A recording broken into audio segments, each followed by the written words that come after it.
ఎవరు ఎవరికి తోడవుతారో, ఎప్పుడెందుకు విడిపోతారో, మమతను కాదని వెళతారు, మనసే చాలని ఉంటారు. ఎవ్వరి పయనం ఎందాకో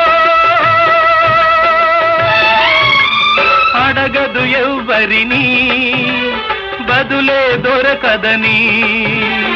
అడగదు ఎవ్వరిని, బదులే దొరకదని. కడుపు తీపికి రుజువేముంది, అంతకు మించిన నిజమేముంది.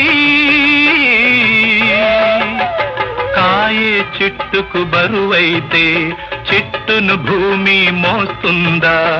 ఇప్పుడు తప్పును తెలుసుకొని